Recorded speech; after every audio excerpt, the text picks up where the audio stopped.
That's what you have to depend on when you get scared. Because when you get scared, there is no conscious thinking. You see? The question on that test that you took. Person been cursing you out and driving by your house and telling you that I'm going to F you up. Okay, you sitting on your porch minding your own business. They come and slam on their brakes and jump out. You run in the house, you get your gun. Now, are you going to shoot the person? Well, there's no way of telling until some circumstances occur. So, come through your gate, do you shoot it? You heard those little tales about shoot them outside and drag them inside, where you headed to prison if you try something stupid like that. Yeah. Because the investigators ain't stupid. They're going to know whether the shot was fired from a close angle or distant angle, and whether or not there's drag marks with blood and everything else coming up from the sidewalk onto your porch into your house. So you headed to prison now for lying and shooting somebody and etc. So if a person come up on your porch and you standing in your door and they attempt to open the door, you shut your door, they then snatch that door open and kick the other one in that you tried to lock. Do you shoot them at that point? You got to make up your mind whether you will or not. See? Because sometimes what you think you will do, if you are scared now, you may not do. You see? So how do you deal with that? Practice, practice, practice, practice, practice. When we get finished with you with this 4 weeks, you got to go out and do the boondock and get you a high bank so the bullets can be stopped by the bank, and you got to fire some on your own. When we teach you the sight patterns and etc., and show you how you're supposed to line up your sights on your gun, you're going to have to unload your gun sometime, let somebody check it to make sure that it's unloaded, and you're going to have to just drive by, just put a target on the wall, and do that trigger squeeze and everything that we're going to teach you about. And then go. Will we be able, after this session, to go to the firing range? Not the sheriff's firing range, but you can find it somewhere out in the woods to shoot. And a lot of people got ranges out on their farms and everything. We can find you places. And then you have the National Forest out here who has a firing range that you can fire all day for $3. Yeah, so, but the fact, what is that? Well, it's out 29, but I will get the description to you and address and all that stuff before we get to finish here. But the key is you've got to practice, practice, practice, practice, practice, so it can just become automatic. So when you get scared out of your wits, I call it an old shuck mode. I used to curse, so I used to call it worse than that. But I call it the old shuck mode.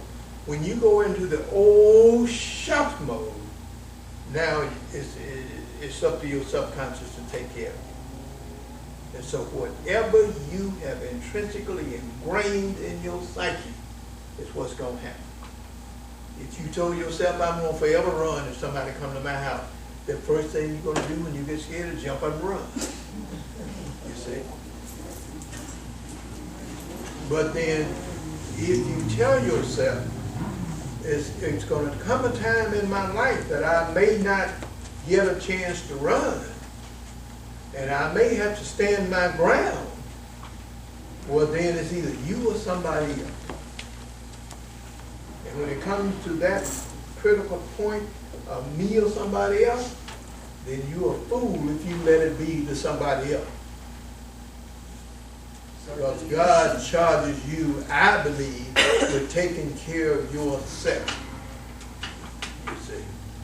So practice, practice, practice, practice, practice. What ifs? I do what ifs. I've been in law enforcement for almost 50 years now in one fashion or another, and I do what ifs on all kind of stuff. If you're driving down the freeway now, baby, car race up on the side of you and catch up with you like right now, and then hang on your side and just stay there. you can't assume that it's okay. If that car was driving apparently about 80, you were driving 70, and now they drive up beside you and won't pass you, you've got to do something. You got to brake and let that, see what that car is doing. Give it a chance to go and pass you. Because my assumption is, it may be one of these racers out here who's just looking for a black person in a car, is going to drive up beside you, let down their window and blow your brains out driving down the freeway. What if? You've got to practice what if. That's why we got you here now. Okay? You came on your own, but we're going to oil you up before you get out of here to help you to understand that you've got to make some critical decisions today about what you're going to do tomorrow and thereafter.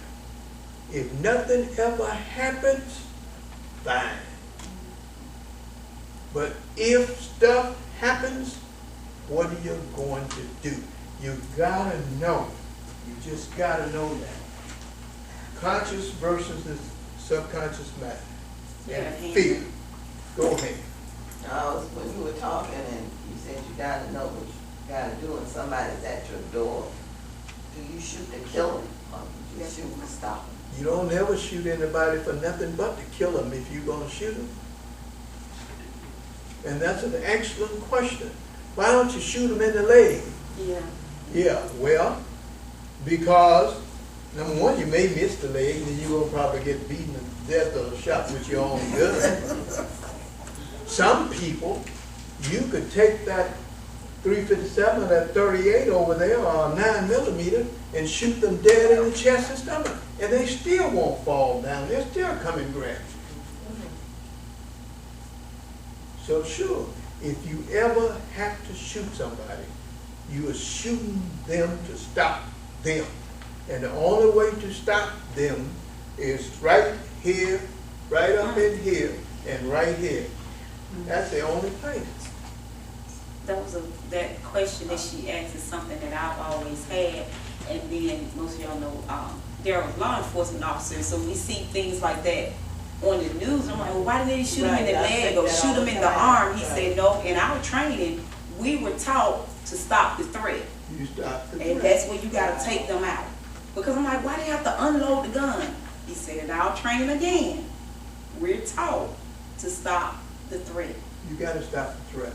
If you don't stop the threat will probably take you out. You see, life is not easy. Life is no plaything, and guns sure enough ain't no plaything. You see, so that's why we are here. You know, do you need a gun in the first place?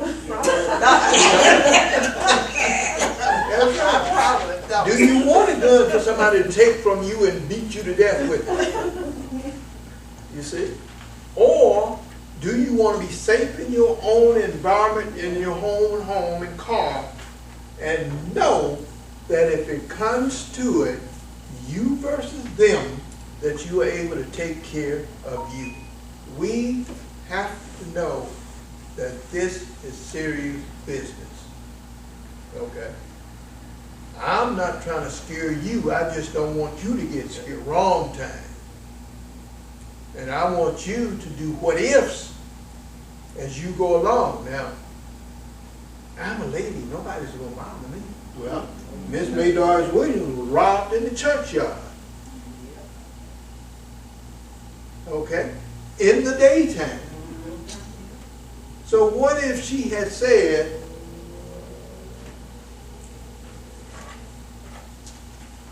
you're not getting my purse? What if she had said that? Well, then that thug may have then beat her down or pulled a weapon out and shot her. Okay? So now if you practice what ifs, if I'm going to my car, I can clearly see around me on both sides, and I can see out there 25 yards. And I know if a person comes from behind the building, they got to come all the way up on that corner, all the way up on that corner. And I got a clear path. Now, as long as nobody messed that up, they got it made. somebody come and trespass on my path and invade my body space, then their mama can say anything they want to about how good their son used to be. You see, and grandma can talk about he would take his shirt off his back and give it to anybody. Nobody got no sympathy for that mess when you don't have but one life, and a person could hit you upside your head and paralyze you for life. You know, they could strike you across your face with something, blind you for life. You have to make up your mind. Do I care about me? Do I love me? Do I trust me? Do I respect me? Or am I going to let somebody else violate me and, well, I'll just forgive it? Okay? Now, I get, the Bible says you're supposed to forgive everybody. But I'm going to forgive him after I get him off of me. If you have a pistol, and if you got it stuck way down in the bottom of a suitcase that looks like a purse, and you leave your office to go to your car and you got 25 feet to walk, and suddenly you hear footsteps coming.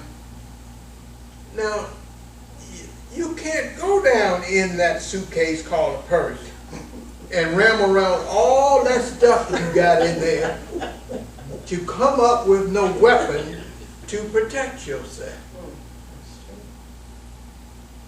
So, you have to make up your mind when you leave your office to leave with your gun in your hand or somewhere close at the top of your purse. So now when you hear footsteps, you don't have to dig for nothing because you've already done in your mind that what if a sucker run out here and attack me, I'm going to shoot him in his face. That's the what if. And I'm going to shoot him just as long as I can pull the trigger because one shot may not do it. That's the what if. You see? Now, so when you get there, you hear footsteps, and now, oh yeah. What you do now? He keep on running towards you. They probably have a gun too. Yeah, well, that's why you are going to open up when you discover in your mind that your life is in imminent danger. Okay? If it was a little boy running behind a ball that they was playing out at night and wasn't supposed to be out there because their mama thought they was in the house, then you've got to be just sophisticated and smart enough to discern that when you turn around. But if that sucker is coming at you and that body space is closing in now so fast that it looked like you were walking toward them, then you've got to stop that threat. You can find out why he was rushing in on you like that later. You don't have time to tie up with nobody.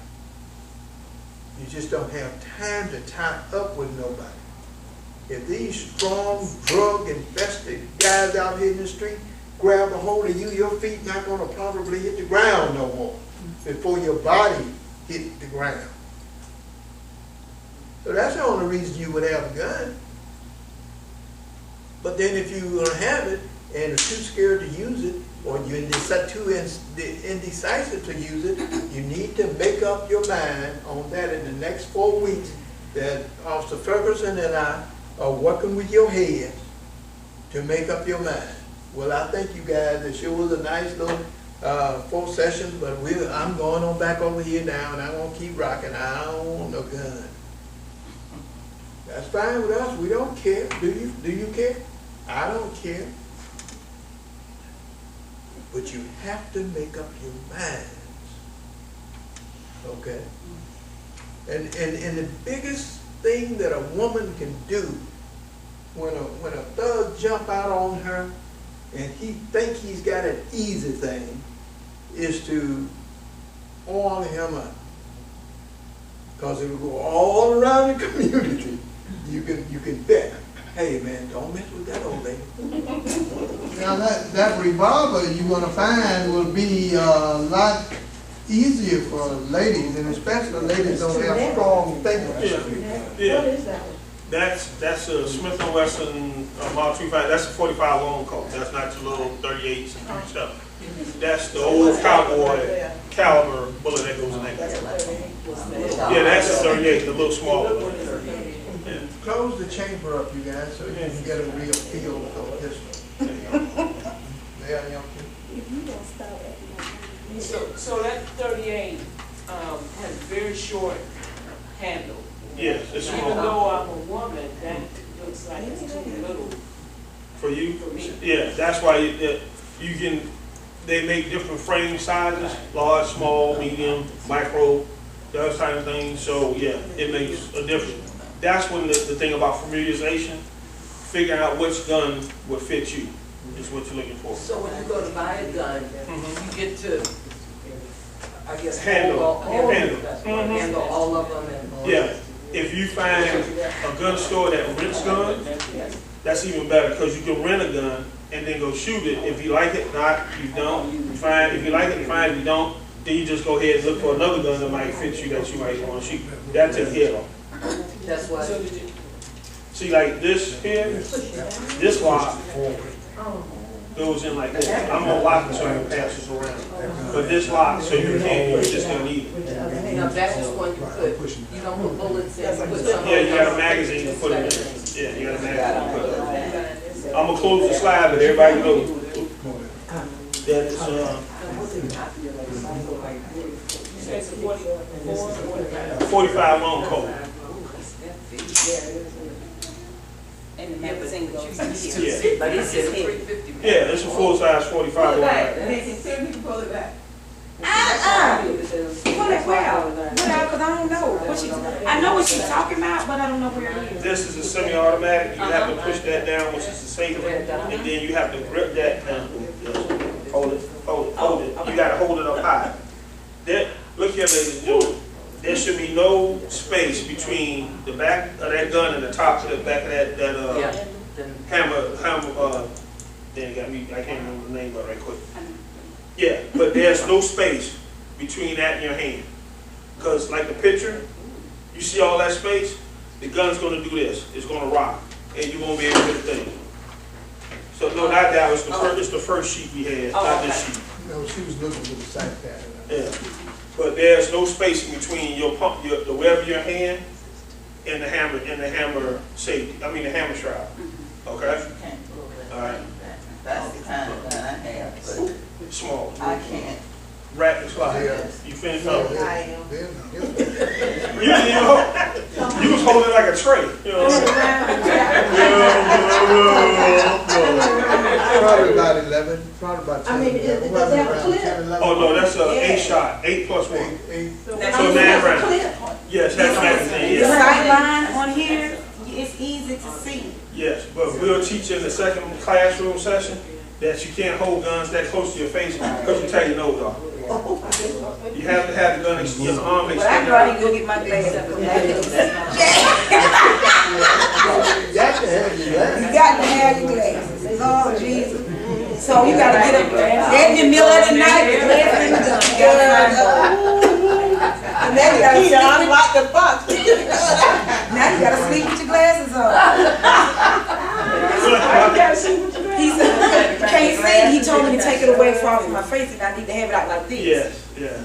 And you'll hit yourself in the face with it. Oh, the recoil. Yes. Gotcha. Yeah. And I know that. You like Mama Rose said, keep my glasses on. The range officer is the final word on the firing range. There'll be no playing around out there and, well, honey, let me show you. You don't know how to show nobody how to shoot nothing. That's why you're here now. So all you will be doing on the sheriff's firing range is to listen and to internalize, hear, and then do what you were told to do. Make your body do what you hear your mind say that you ought to be doing.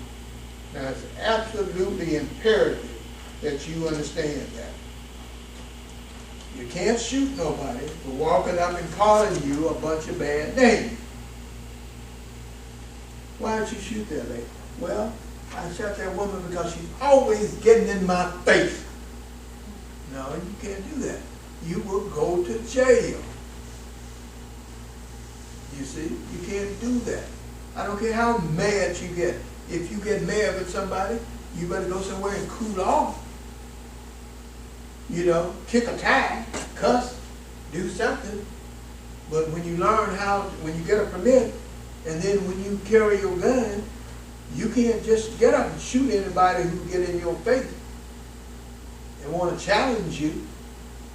You just can't do that. You see? You just can't do it. When you are told by the range officer to get ready to do what you got to do, and he tell you to commence firing, somebody over there is going to shoot. And the first thing you want to do is jump, flinch. You have to start practicing now that I'm going to listen to the range officer, and when he tell me to get prepared to take care of business, I'm going to put everything else out of my mind. You see? And I'm going to do what he said. And now, when he tells you to stop shooting, he told you to shoot 3.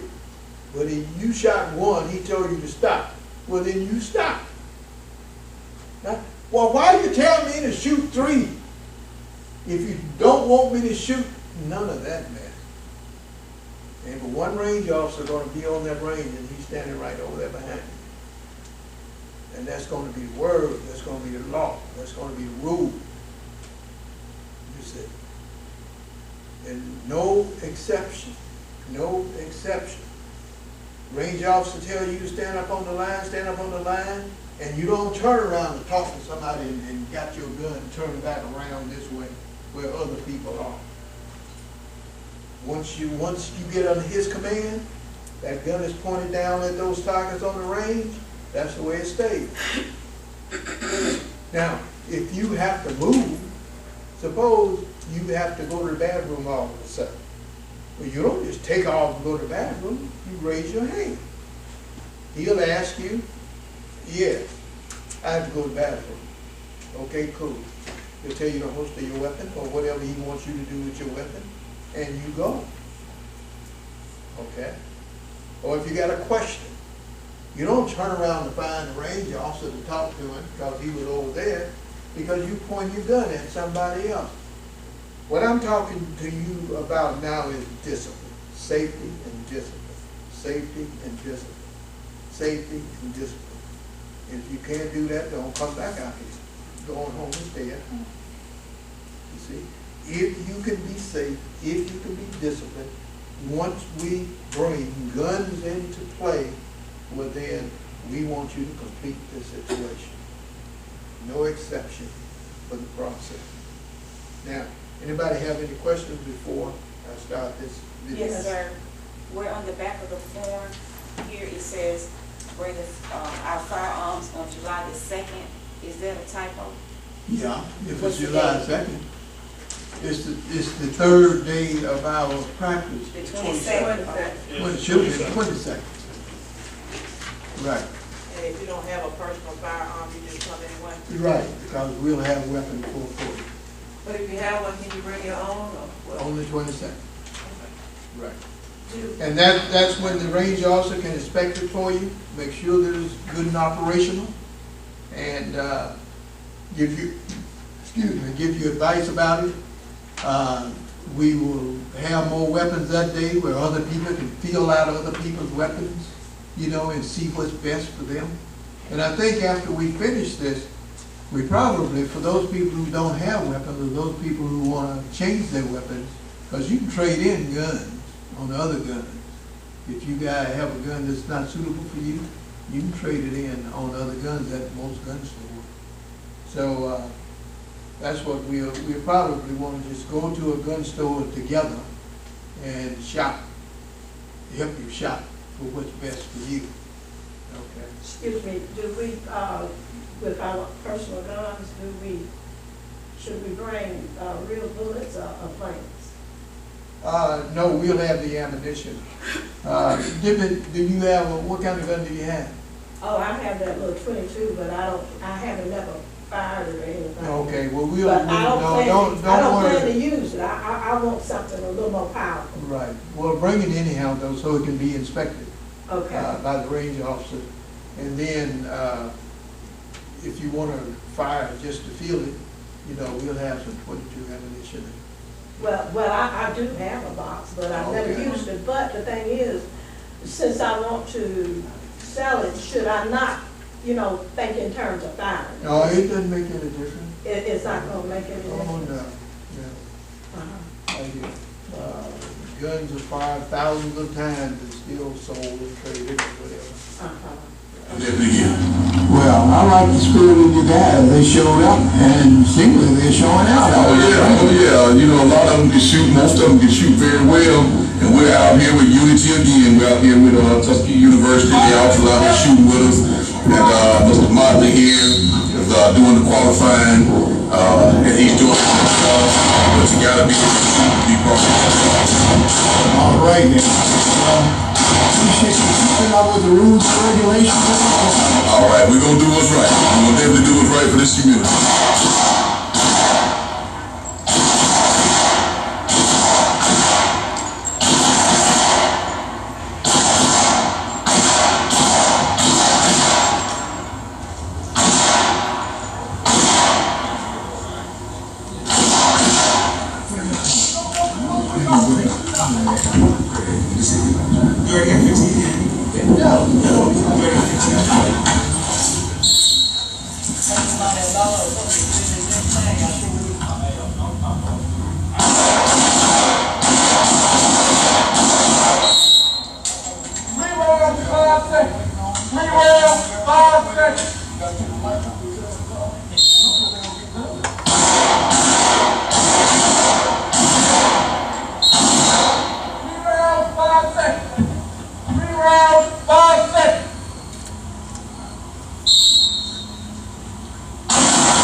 You hear how chaotic all that shooting sounds?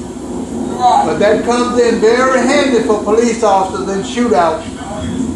Because what will happen is you will be focused on your target, and I don't care what's happening around you. You stay focused on what that street, which in a lot of cases is a jump out there. And then they are trained like this consistently. And then when they get into a gunfight, or whatever it is,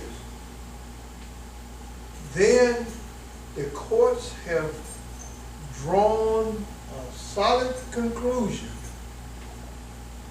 that it's their own state of mind that is the most determining factor. My life was in danger, and I felt that I had to do what I had to do. And that's what 99% of the police officers say, whether they are lying or whether they're telling the truth. All right. Now, let me show you the difference between them and a citizen. A citizen, boom, boom, boom, boom, boom. And then the police gun. Why don't you shoot that person? Well, been messing with me ever since before my grandmama died. And I told him then, I even sent a message to him through his IT, telling him if he ever tried that on me again, I was going to kill him. So yeah, I killed the MF. Gone in jail. Gone in jail. It's not about no state of mind then. It's about you being stupid enough to shoot somebody. And you knew and you know that you were scared half to death But yet, instead of just getting with your confident person in the family or getting with an attorney and sitting down with the police officers and then making a profound statement. My life was in danger. I was faced with an imminent threat, and I did what I had to do to save me. And that's it. Zip. Really. You can't talk now. You zip your lip after that. You see? It's just like he was telling you when the officer approached you in a traffic stop. You know, make yourself clear if you're going to say anything or don't say nothing.